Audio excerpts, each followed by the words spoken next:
Assalamualaikum warahmatullahi wabarakatuh.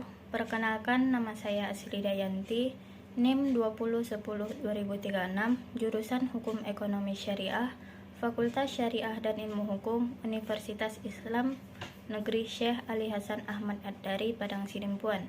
Di sini saya akan menjelaskan mengenai kekuasaan kehakiman pada masa setelah kemerdekaan Indonesia. Kemerdekaan Indonesia yang diproklamirkan pada tanggal 17 Agustus 1945 merupakan landasan bagi terbentuknya sistem tata hukum baru, yaitu sistem hukum ketatanegaraan Indonesia. Dengan sistem hukum baru tersebut, bangsa Indonesia bertekad untuk mengganti seluruh sistem hukum kolonial dengan sistem hukum nasional Indonesia. Hal ini merupakan konsekuensi suatu negara merdeka yang dengan bebas berhak mengatur sendiri tata negara dan tata hukumnya. Seiring dengan tekad itu, bangsa Indonesia melalui PPKI pada tanggal 18 Agustus 1945 mensahkan berlakunya suatu undang-undang dasar yang rancangannya berasal dari hasil karya BPUPKI yang berupa rancangan Muqaddimah dan rancangan batang tubuh Undang-Undang Dasar. Kedua rancangan itu diterima oleh PPKI setelah pengadaan pembahasan seperlunya. Kemudian Undang-Undang Dasar yang disahkan pada tanggal 18 Agustus itu populer dengan sebutan UUD 1945.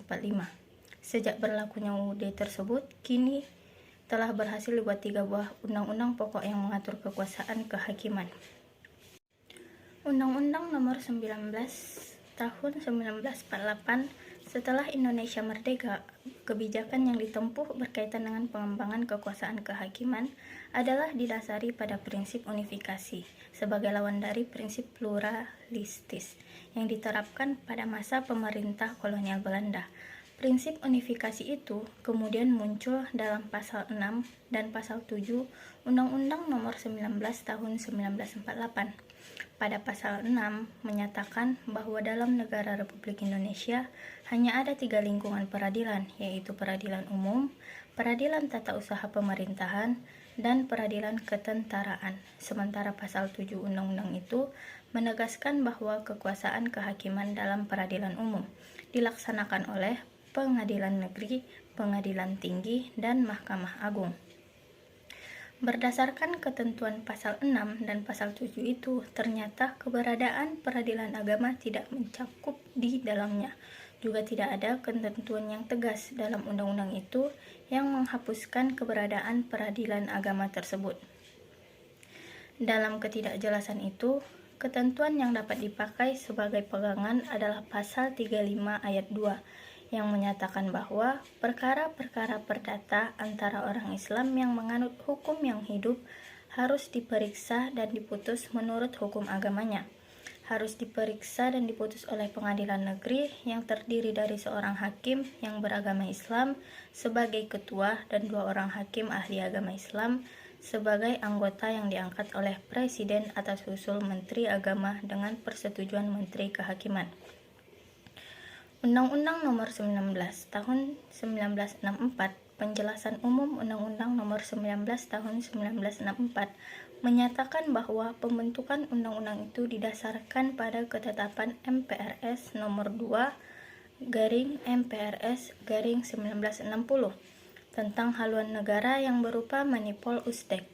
Salah satu ciri jiwa manipul usdek adalah menempatkan presiden sebagai pemimpin nasional dan sebagai pemimpin besar revolusi yang memiliki kedudukan superior terhadap lembaga-lembaga negara lainnya, termasuk terhadap kekuasaan kehakiman. Sebagai suatu undang-undang yang berjiwa manipul usdek, pasal 3 dari undang-undang itu dengan tegas menyebutkan bahwa pengadilan adalah alat revolusi.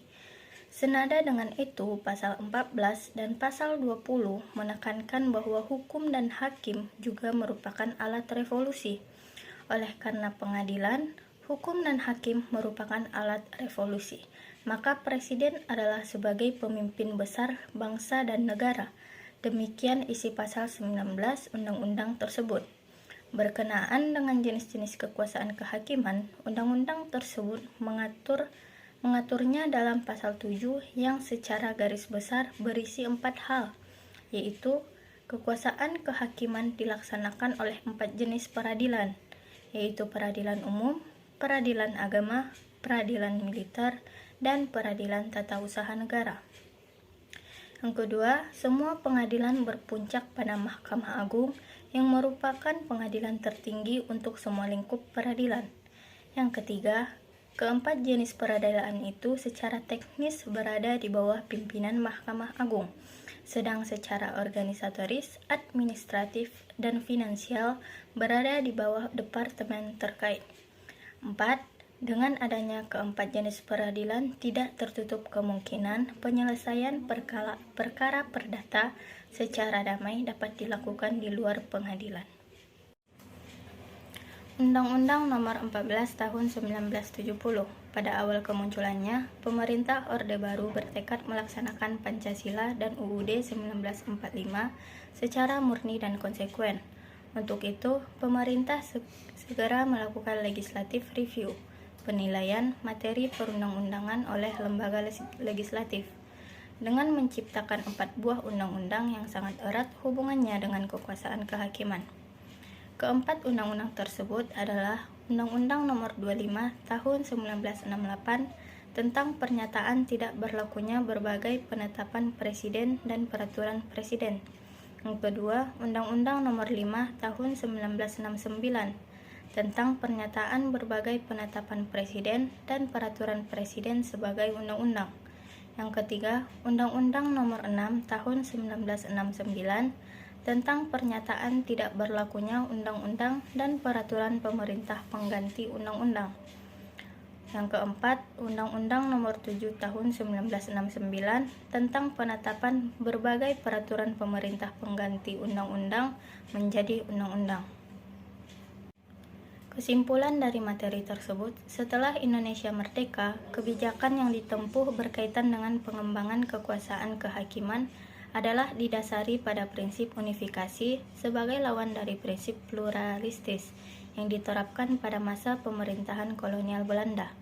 Unifikasi itu kemudian muncul dalam kekuasaan kehakiman yang bebas dan merdeka, yang pada dasarnya terjelma dalam 4 lingkungan peradilan yang terdiri dari peradilan umum, peradilan militer, peradilan agama, dan peradilan tata usaha negara, di mana masing-masing lingkungan peradilan ini berpuncak pada Mahkamah Agung sebagai lembaga tertinggi pemegang kekuasaan kehakiman yang bebas dan merdeka.